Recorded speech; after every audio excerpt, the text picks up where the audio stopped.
యొక్క అతి పరిశుద్ధ నామానికి స్తోత్రం అండి. ఆత్మీయ తల్లిదండ్రులకి కూడి వచ్చిన మీ అందరికీ నా వందనాలండి. నా పేరు సునీల్ కుమార్ అండి. మరి నేను ఈ సాక్ష్యం ఈ కూటమి ఎందుకు పెట్టుకుంటున్నానంటే దీనికి ఒక ప్రత్యేకమైన సాక్ష్యం ఉందండి. ప్రభువారు దర్శన రూపంలో నాకు ఈ కూటమి పెట్టుకోమని చూపించారండి.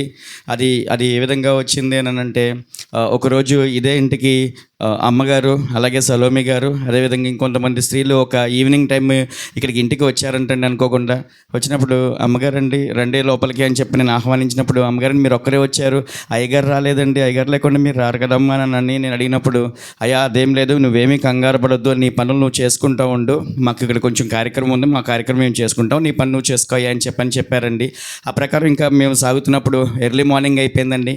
ఇంకా అమ్మగారు సలోమి గారు మిగతా స్త్రీలందరూ కూడా బయలుదేరి వెళ్తూ అమ్మగారు అన్నారంట నాతో, చెప్తున్నారు, అయ్యా రాత్రి మేము చేయాల్సిన కార్యక్రమం మేము చేశాము, ఇప్పుడు మీరు మందిరంకి రండి, అక్కడ అయ్యగారు చేయాల్సిన కార్యక్రమం ఉంది, అక్కడ అయ్యగారు చేస్తారు అని చెప్పని అమ్మగారు నవ్వుకుంటూ ఇంటి దగ్గర నుంచి బయలుదేరి వెళ్ళారండి.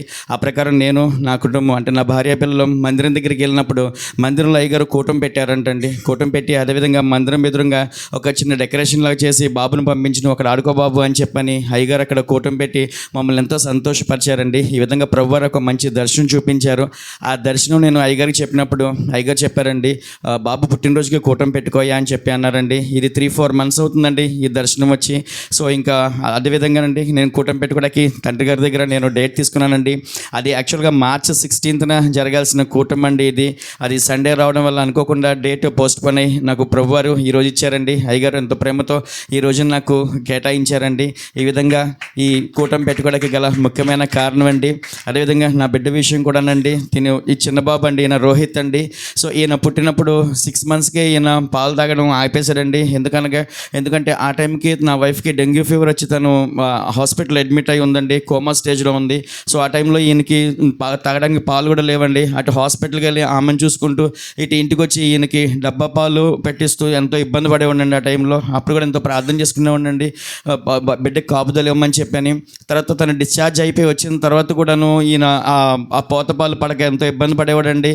ఇంకా నేను ఆఫీస్ నుంచి వచ్చిన తర్వాత నైట్ అంతా ఆ ఉయ్యాలూపుతూ అలా కూర్చుండిపోయాడండి. అలా చాలా కొన్ని నెలలే గడిచినాయండి. ఆ విధంగా ఎంతో ఇబ్బంది కూడా పడ్డామండి. అయినప్పటికీ ఆయనకు ఆరోగ్యం విషయంలో ఎక్కడ కూడా ప్రభువారు ఎక్కడ ఏమీ తక్కువ చేయలేదండి. అలాగే ఈయన స్కూల్కి కూడా వెళ్తున్నాడండి, సెయింట్ జాన్ స్కూల్లో. చదువులో కూడా బిడ్డకు తోడుకుంటున్నారండి, ఆరోగ్యంలో కూడా తోడుకుంటున్నారండి. అయినప్పటికీ ప్రభువారు మరి నాకు ఈ దర్శనం రూపంలో చూపించినప్పుడు, ప్రత్యేకంగా చిన్నబాబుని చూపించినప్పుడు నేను ఈ కూటమి పెట్టుకోవడానికి నేను ముందుకు వచ్చానండి. ఈ విధంగా కూటమి సాగించుకుంటున్నానండి. అదేవిధంగా నా పెద్ద కుమారుడు అండి, ఆ బాబు కూడా ప్రభువారు మంచి ఆరోగ్యం బలము, అదేవిధంగా బిడ్డకు కూడా చదువులు ఎంతో తోడుగా ఉంటున్నారండి. నా ఇద్దరు బిడ్డలకు కూడా ప్రభువారు ఎంతో కృప చూపిస్తున్నారండి. ఇదంతా కూడానండి క్రీస్తు సైన సహవాసంలో ఉండబట్టానండి. ఎందుకంటే ఒకప్పుడైతే అసలు నేను ఉండనండి, నాకు అసలు వివాహమే వద్దండి, నన్ను వదిలేసేయండి అని చెప్పాను. ఒక రాత్రి అంతా అయ్యగారికి ఎదురు తిరిగి మాట్లాడిన మనిషినండి నేను.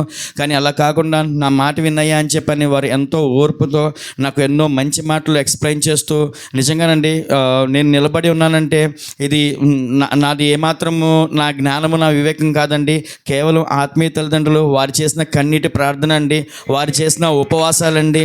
ఈ క్రీస్తు సైన సహవాసంలో జాగ్రత్తగా నిలవబడబట్టే ఇవాళ నేను ఈ రకంగా ఉన్నానండి. అండ్ ఆ రోజు నేను 2013లో ఏదైతే నేను అయ్యగారి మాట వినాలని డెసిషన్ తీసుకున్నానండి, అప్పటి నుంచి వివాహం అయిందండి. ఆ విధంగా వివాహం అయిన తర్వాత నా భార్య బ్రతికిందండి. ఆ విధంగా నా బిడ్డలిద్దరికి కూడా మంచి ఆరోగ్యం బలము శక్తినిచ్చారండి. ఈ విధంగానండి నేను భార్య బిడ్డలతో సంతోషంగా ఉన్నానంటే ఇది అంతటి కూడా నేను మరి ఒక్కసారి చెప్తున్నానండి, గర్వంగా చెప్తున్నాను, క్రీస్తు సైన సహవాసంలో ఉండబట్టానండి.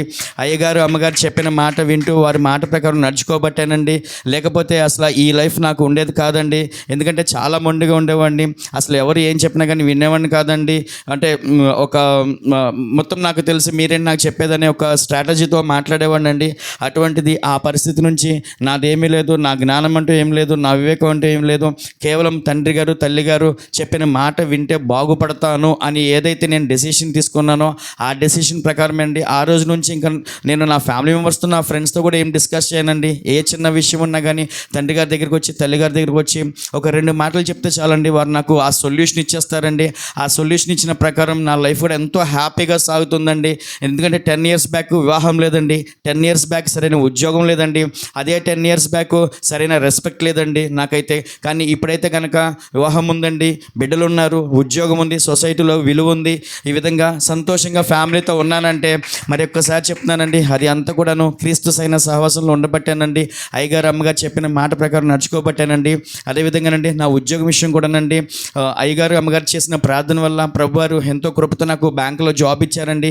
ఈ జాబ్ కూడా అంత ఈజియెస్ట్ జాబ్ కాదండి, ఎంతో టార్గెట్స్ ఉంటవి. సో ఆ టార్గెట్స్ కంప్లీట్ అయిపోతే ఆ జాబ్ నేను లూజ్ అవ్వాల్సిన పరిస్థితి వచ్చేదండి.